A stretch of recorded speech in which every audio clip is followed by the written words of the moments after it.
Rev it up and welcome to Cars Yeah, show number 1140. If you spend too much time trying to perfect an idea, you've probably missed your opportunity, and you've definitely missed your opportunity to learn from your customers, from your consumers. This is Cars Yeah, where you'll enjoy interviews with inspiring automotive enthusiasts. Mark Green is here to provide you with a fuel injection of automotive inspiration. So get in, sit down, buckle up, and get ready for a wild ride here on Cars Yeah.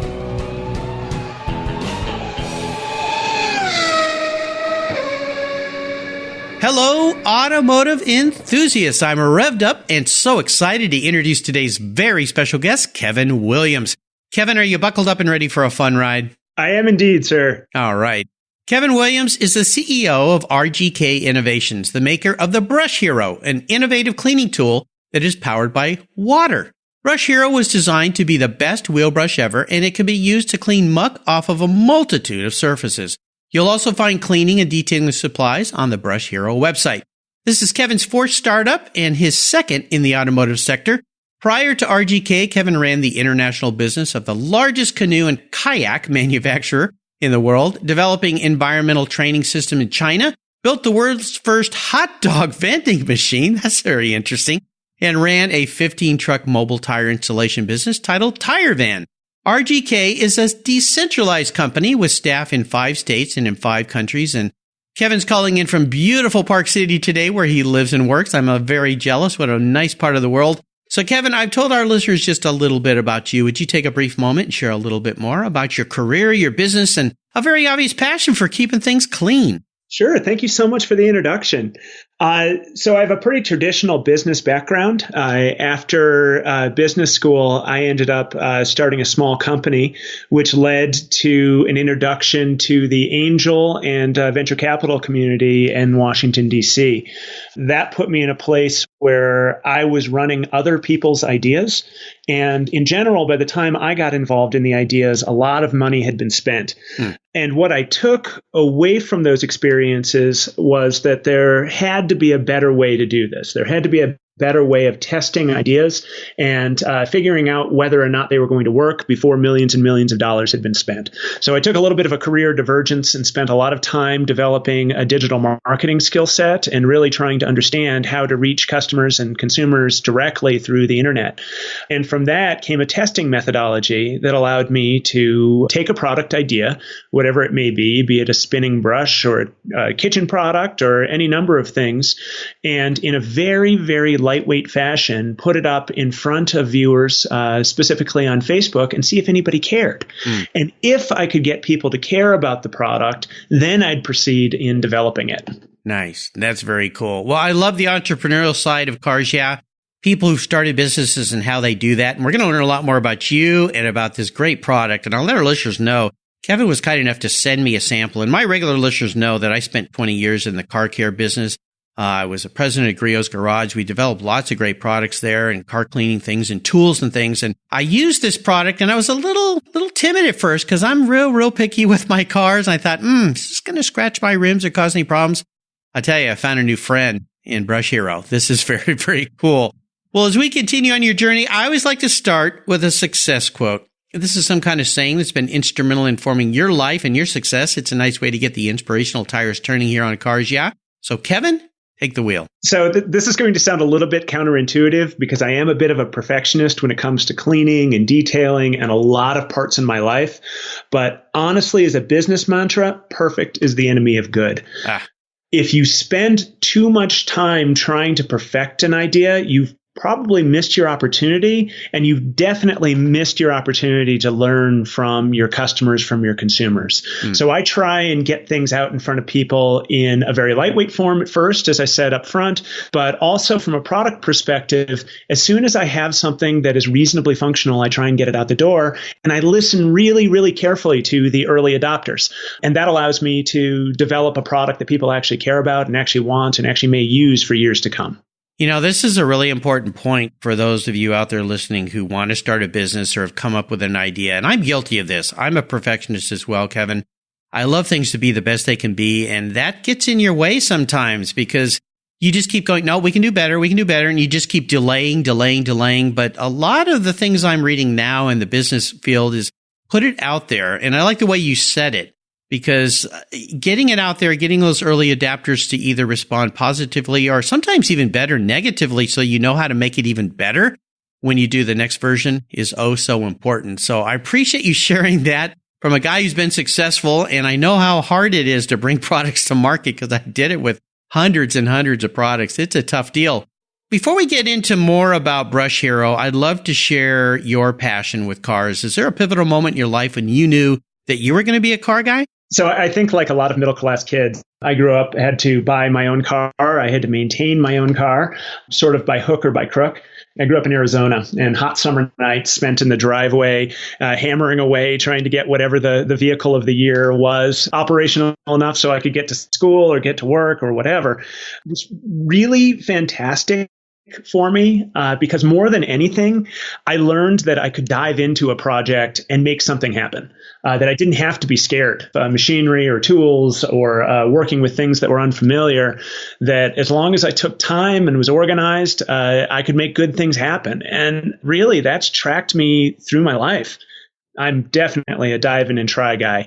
I'll admit that my wrenching skills have declined a little bit as cars have become more complicated, but it's something I absolutely will pass on to my own kids, and hopefully they'll hold on to it throughout their lives as well. Yeah, there's nothing like just taking stuff apart and looking at it and trying to figure out how it works. I did that growing up. I remember once my mom came out when I was in high school. She goes, "Don't you have a date tonight?" I go, "Yeah." And I had my car up on stands. I was doing brake job on the whole car. And she's like, "Well, you're supposed to be leaving in 30 minutes. And I go, "Oh, okay. Well, I think I could get done." I had never done a brake job before. I have to say that driving over to that young woman's house, my brakes were a little bit odd. If her dad had known what I'd just done, he'd have never let her get in that car with me. But we made it. We survived. I actually had to stop and bleed a brake cylinder while we were on the way, because something was definitely wrong with what I was doing. But yeah, dive in and do it. You never know what you might learn. Well, let's take a look at some of the roads you've driven down. Now, you've been involved in a lot of interesting things. Hot dog stands, that's interesting. All sorts of different stuff. But I'd love for you to share a time where you were faced with a great challenge or even a big failure. Tell us what that taught you, and tell us how that experience helped you gain even more momentum to move forward in your career and your business.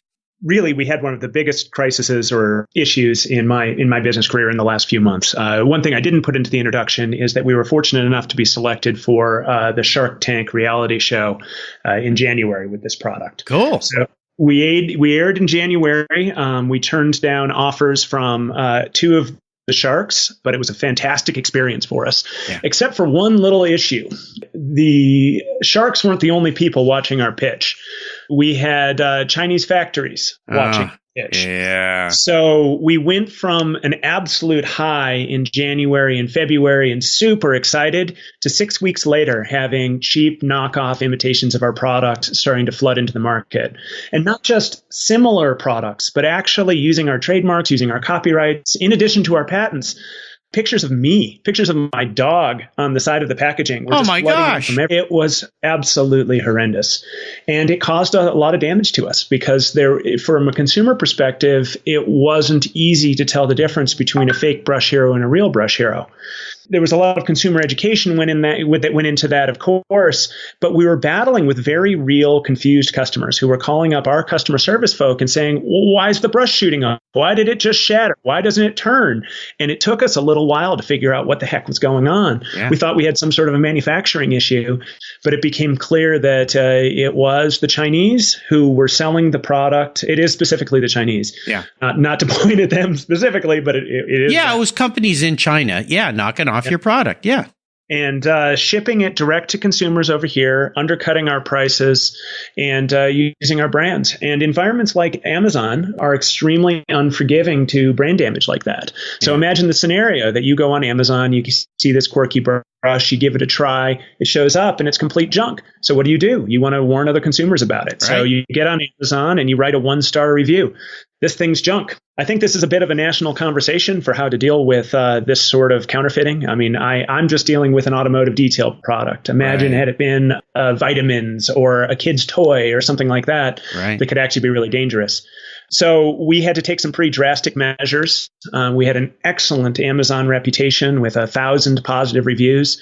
We had to basically purge both the good and the bad reviews from Amazon, which cost us a lot of business. Yeah. I am very much an optimist. I don't think you can be an entrepreneur unless you're an optimist. Right. I believe in humanity in general, but that belief has been a little bit tested over these last few months. We definitely are recovering now. We've found a lot of tactical ways of dealing with the problem.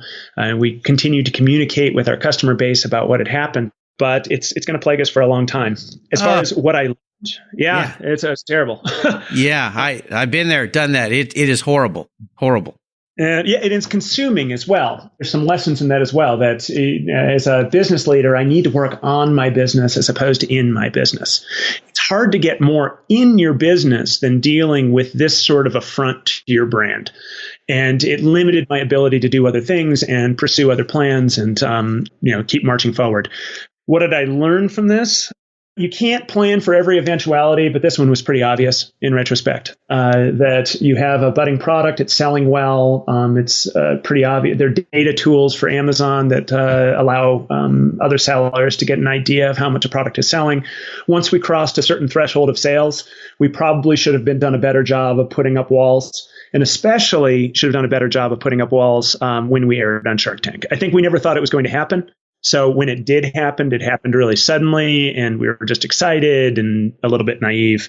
And then when something like this does happen, respond aggressively and with real candor and honesty. We are legit. We very much believe in our product. We believe in our staff and our customers. And we've been communicating as honestly as we could. I've been taking calls from individual customers and trying to steer them towards the correct product. And we've been trying to address the issue online as head on as we can. And there's just nothing else we can do except be direct, aggressively direct. Yep. Yeah. This is an important point. And I've been attending, we got SEMA coming up here. I've been attending SEMA. Well, this will be my 30th year going to SEMA. And I remember back in the old days of SEMA, when everyone going was wearing a suit and tie. That's how far back I go. They'd be really, really careful and, did not allow cameras, because there'd be folks from China walking around the aisles, taking pictures of products, sending those back to China. And by the time they got home, the products were already being made, of new products being launched. And it's a really real problem. I've had many friends deal with it, from simple things like T-shirt art, where they steal your artwork and reprint T-shirts for less and selling, to something as intricate and detailed and focused and patented as what you have. I dealt with it when I was working in the industry. And the best way is exactly what you're doing. You got to meet it head on. You got to attack it. If you have the money, get attorneys on it to do whatever they can do as well, to try to help you basically relate to your consumers. So thanks for sharing a really, what a painful thing to go through and still dealing with, I'm sure. But it's a real problem out there, and you got to be prepared for it and got to be ready for it, because it will probably happen. I'd love to just make a quick response to that as well, that this product is proudly made right here in Salt Lake City. Some of its molding is done in Europe. Some of it's done, the brushes are actually made in Germany or Wisconsin, being cognizant of how important people's wheels are to them. We wanted to make sure we had the best fibers possible. And as a consumer, it's pretty obvious when something is too good to be true. If something takes 20 days to ship to you and costs a quarter of what the comparable product costs, you're probably not getting the real one. Yeah. Be smart as a consumer. I've seen the same thing with so many things I bought, and you just kind of scratch your head and go, something doesn't feel right here. If it doesn't feel right, it's not right. And many times, in the case of, I know your company, people can actually contact you and go, hey, I'm looking at this product. Is this yours? And you guys will say, nope, it's not. Beware. Don't buy it. But communicate. And good companies, strong companies, will communicate clearly. And we all know, if we've dealt with companies overseas that don't communicate clearly, that's a warning sign that something is askew. So, and be careful when you're sending your money to China, because you'll never get it back. I've got horror stories about that as well. Huge sums of money that you will never, ever see again. Let's shift gears. And I'm not picking on the Chinese at all, because there's a lot of great products made over there, and I want to be clear about that. But this is about counterfeiting. And it is so damaging, and it's just so morally, ethically wrong to do, no matter where it's coming from, whatever country. There's other countries that do this too. So as a consumer, caveat emptor, beware. Let's shift gears and go to the other end of the spectrum, hopefully a happier place. And that is an aha moment in your business. One of those times when the headlights come on and kind of illuminate a way for you. Tell us the steps you took to turn that aha moment into a success. So I find this one really interesting. And I find the fact that I'm sitting where I am now really interesting, because I think the American dream has different outcomes. Some people build companies and they become a success, and some people try things and they fail. And to be entirely candid, I come from a family of failed entrepreneurs. And it's pretty much as bad as it can get, as far as a business is not working out and losing houses and things like that. And had you asked me in college if I ever wanted to be an entrepreneur, I would have laughed. I would have said, absolutely not. Give me something stable, give me something consistent. I just can't imagine living through that. And yet here I am. And I think the aha moment, nature versus nurture, right? Yeah. The aha moment for me was realizing that although it's always risky to be an entrepreneur, no doubt about it, you're really putting yourself on the line. There are so many tools and techniques that allow us to fail faster now that reduces overall risk. And this comes back to my thesis about rapid product testing. If I can fail by spending $1,000 and in a month, I would much rather do that than fail by double mortgaging my house and losing a business after 3 or 4 years. Yeah. So for someone who is very systems oriented and very process oriented, there are ways to develop entrepreneurial successes while mitigating risk at every step of the line. And that allows me to test and then execute. So I feel so much more confident when I have data under my belt that suggests that something's going to be a success. I don't usually feel like I'm taking a flyer on something. Yeah. That for me has become really a guiding principle. Huge golden nugget you just dropped there for our listeners. Very, very valid and important. Well, let's talk about you a little bit and your relationship perhaps with vehicles and cars, and go back and talk about your first really special car and maybe share a memory you have about that vehicle. So it's not really a car. It is a motorcycle. Cool. I dove back into self-wrenching when I was, I lived in Washington, D.C. for almost 20 years. And before business school, I did a bunch of crazy stuff with the government. Nothing like hush hush, but government stuff. Black Ops. Black Ops. Although people did think that. I did trade enforcement. So you hear a lot about the tariffs these days. And I was one of the guys who calculated tariffs back in the day. Okay. But anyway, I lived in D.C. and I lived pretty close in, and I just kind of got a burr and wanted a project. So I bought a 1972 BMW R60/5, the toaster. So chrome sides, horizontally opposed, but I bought it in pieces. Dang thing was just a complete mess. And I rebuilt it from scratch in my basement. And boy, did I love that thing. I really did. I think in retrospect, building it on a floor level garage and not measuring those cylinder heads and whether or not they fit out the garage at the end of the day was a pretty major mistake. Yeah. I did eventually get it out of the garage. That was one experience. I actually had to hoist it up sideways to get it out of the garage because I literally forgot that it was wider than the door. And when I brought it in, the cylinder heads were off. Yeah. So I built up a motorcycle that I couldn't get out of my garage.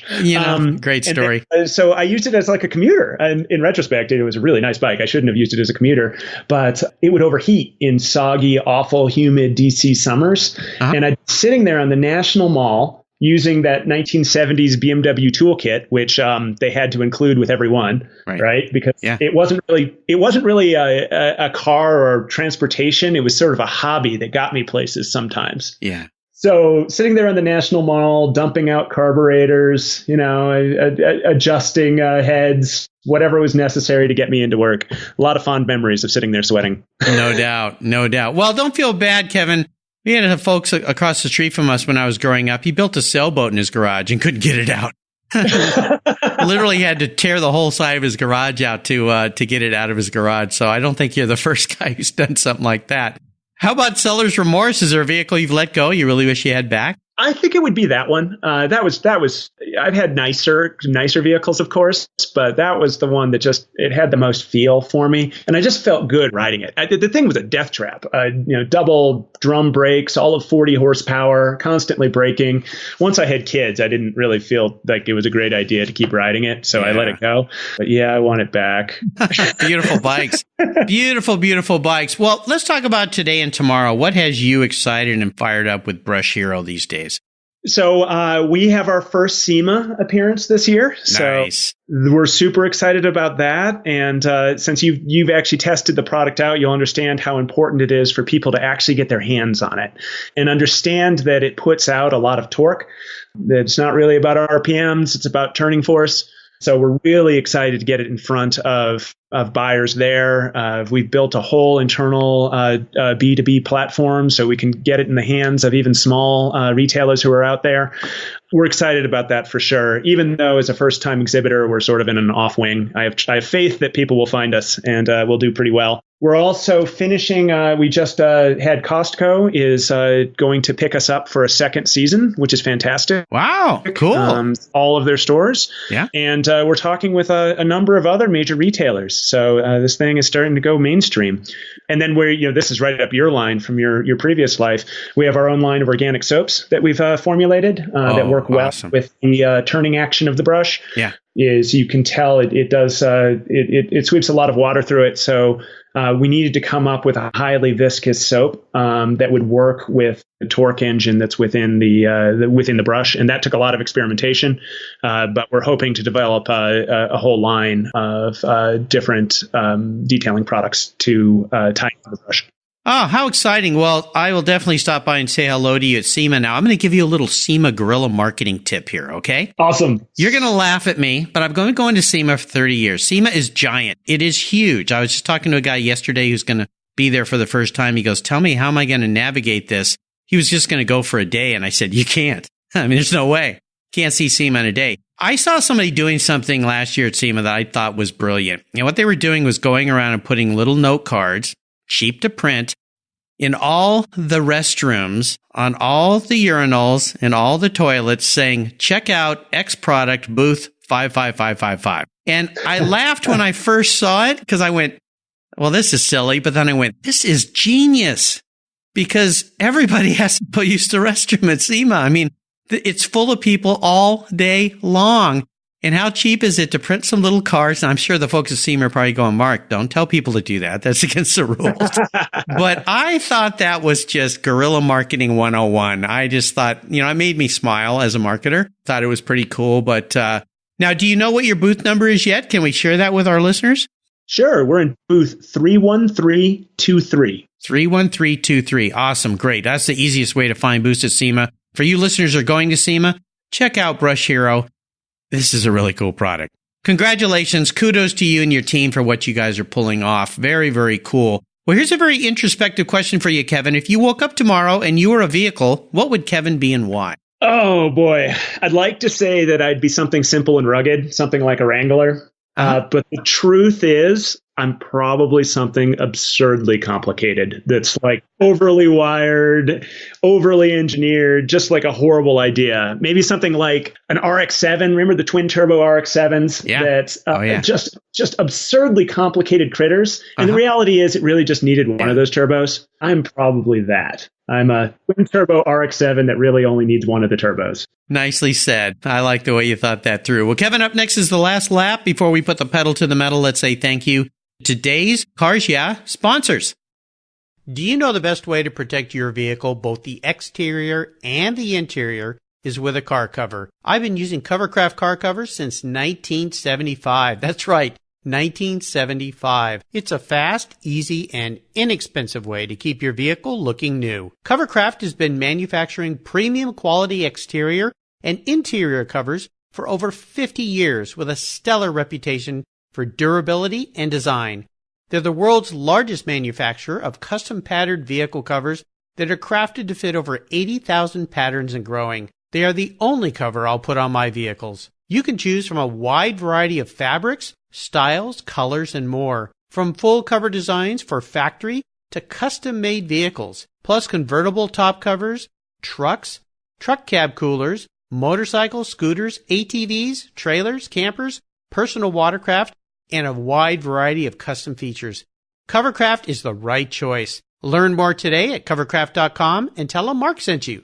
That's covercraft.com.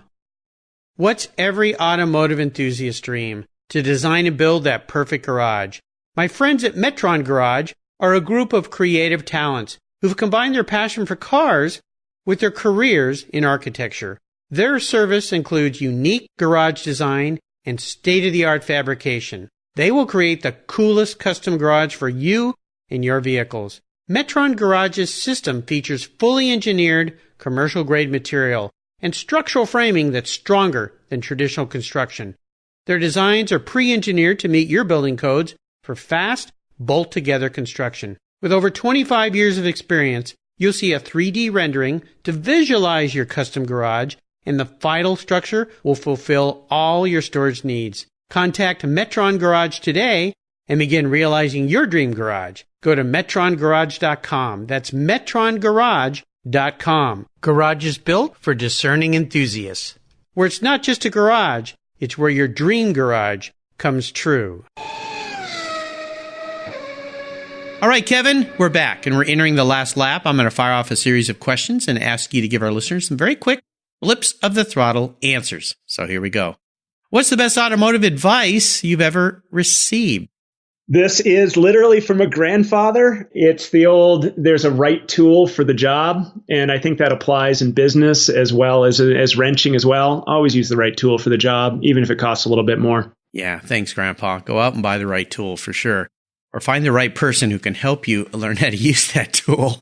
Would you share one of your personal habits you believe has contributed to your many successes over the years? So I'm a bit of a compulsive list maker and list checker offer. And I think that gives me a sense of progress in the day, even if that checkbox is make list. I've heard this from so many incredibly successful people on Cars Yeah Now. Lists are really, I'm the same way. That's how I function. Every day on my computer, my screen pops up with my list of to-dos, and there's nothing better than knocking those things down as you get through the day. How about a resource? There are awesome resources for us these days. Is there one in particular you'd like to share? So as a decentralized company, we're very family friendly. Most people work from home. Staying organized and on track is super, super important to us. And for that, we use a platform called Basecamp, which allows us to manage all of our projects and communications all in one place without actually having to be in an office together. Nice. Basecamp. Love it. Now, if I could wave a magic wand and have you sit down and have a drink with somebody from the automotive industry, living or deceased, who would that person be? So I did think about this one for a while because there are plenty of personalities that are out there, and I'm going to cheat a little bit and say two, and I'm not actually going to participate. I want Elon Musk and Preston Tucker together, and I just want to watch and see what happens. Wouldn't that be something? I had Sean Tucker on this show. He's the great-grandson of Preston Tucker, and I got to run into Sean. In fact, his birthday was just the other day, and his twin brother, during the car week down at Pebble Beach and Carmel and the Concours, and they brought beautiful Tuckers there. First time Tuckers were ever on the lawn at Pebble, which I found hard to believe because I've been going for 30 years, and I went, really? There's never been a Tucker on the lawn? But yeah, those are two guys that, wouldn't that be cool? That's a very interesting pairing of people. First time that anyone's come up with that pairing, which I think is neat. Yesterday's show was Elon Musk and Henry Ford, but I think Tucker, I think Tucker has a better relationship as far as bringing something to market that, was very, very tough to get out there and amazing. In fact, my nephew just started working for Tesla, just loves the company. I have a good friend, Bill, whose daughter works for Tesla, loves the company. It's just amazing what Elon pulls off. I love him or hate him. You got to admire the guy, that's for sure. And I do admire him. I do have to toss out that the next generation of the Brush Hero was designed by an industrial designer from Tesla. Oh, cool. Future, I can't really make that official connection, but the next generation of it will have design cues from Tesla. Very nice. Very nice. Runs off solar power. I like that. So how about a book? Is there a book you've read that you think our listeners would learn something from? Yes, absolutely. I don't particularly care for the way that most people do things in business. I tend to create my own way of doing things. And as a result, one of my idols is certainly Richard Branson. Richard Branson's mid-2000s autobiography called Losing My Virginity is phenomenal for people who don't care to trod the traditional path. Yeah, another incredible guy. Well, listeners, you can find all these great resources on Kevin's show notes page on the Cars Yeah website. Just go to carsyeah.com, type in Kevin Williams, and that page will pop right up. There's another great place on the site called Guest Recommended Books, where this book, and boy, way over 1,000 books are now listed there. I've made it really easy for you. You can go through and look at all the wonderful recommendations from my inspiring automotive enthusiast guests, including Kevin's recommendations, Losing My Virginity. All right, we are up to the checkered flag. And this last question can be a real doozy. I'm going to buy you any cool collector car today, Kevin. That's just the kind of guy I am. Doesn't matter who owns it. I'm going to get it out of their hands and park it in your garage. But there are a couple rules to this deal. One is you have to drive it. The beautiful mountain roads up there, Park City, would be a wonderful place for a cool car. You can't sell it to buy a bunch of other cars with. That trick's off the table. And I want you to enjoy the car and get out there on the road and drive this thing. So what can I buy you today? So I think my geek cred is going to show through here, and it's going to flash back a little bit to the motorcycle. That I really am an airhead, and if I could have just one vehicle, it would probably be a Type 1 split window van, VW van, with a Westfall interior. It's a cool vehicle. It's something I could fix if I needed to fix it at any time, and if I really needed to, I could live in it. What's that? Hey, nice choice. Goes back to my roots in Southern California, VWs, but yeah, that would be pretty cool. And VW vans, I mean, talk about on the market of collector cars have really come back big. Now, I'm going to throw a little angle at you here because I had David Bernardo from Z Electric in San Diego, California, a guest on the show. I ran into David down at the Concours on the Avenue during Car Week. He takes old VWs and puts electric motors in them. So what do you think about this VW having electric power? It sounds like I might actually be able to get up the hill with an electric motor. Oh, yes, you will. Massive torque, massive power. Might want to put some extra sway bars on that thing and some special Coney shocks so that you don't tip over because of the power. But yeah, that's pretty cool. I like it. Sold. Yeah, there you go. Awesome. I'll call David today. We'll get that going. Well, you've taken me on an awesome ride today. I've really enjoyed your stories. I want to thank you for sharing your journey with the Cars Yeah audience. Could you offer us one little parting piece of wisdom or guidance before you rip off into the beautiful Park City mountains in that Type 1 split window VW van? I think nothing ventured, nothing gained. That it's just like my adage of perfect is the enemy of good. Yeah. You have to iterate. You have to iterate in business. You have to iterate in your life. You can't be afraid of making changes and adapt to different circumstances. And just getting stuck in the way that things were done is really not going to be of service of you going forward, especially as the world continues to change and evolve. Oh, yeah. It's changing fast, too. Now, what's the best way for our listeners to learn more about you and get their hands on one of these wonderful brush heroes? Well, brushhero.com, or if they're listening from Europe, brushhero.eu. Actually, it's available in Australia and Japan now as well, too. Wow. Through Amazon. And brushhero.com is probably the best place to learn about us. We're continually evolving. We've got a lot of neat things that are coming out of the woodwork. And it really is a neat product. And I encourage all of you detail heads out there to give it a try. I think you should. And I'll tell you, my friends know I'm a detail nutcase. And I did try this product. I like it. I like it a lot. So there's an endorsement from me. Check it out. Brush Hero. Check out the website. You can go. There's all sorts of videos you can watch. There's great things you can see on how this exactly works so that there's no secrets or anything to it. It's just a cool, simple, basic tool. I look forward to seeing you at SEMA. And listeners, I'll remind you can find everything we've shared today, including links to Brush Hero, on Kevin's show notes page on the Cars Yeah website. Kevin, thanks for being so generous today with your time, your expertise, and for sharing your experiences with us. Until you and I talk again, I'll see you down the road and at SEMA. Awesome. I look forward to it. It'll be fun. Thank you for being here. You take care of your cars, But who takes care of your investments? Tune-ups aren't just for engines. Updating your financial plan is important too. Your GPS may take you from A to B, but it won't help you on the road to financial freedom. For that, you need a good co-pilot and a very trusted advisor. Chris Kimball, CFP, is just the man for the job. He'll guide you down that road without driving you crazy.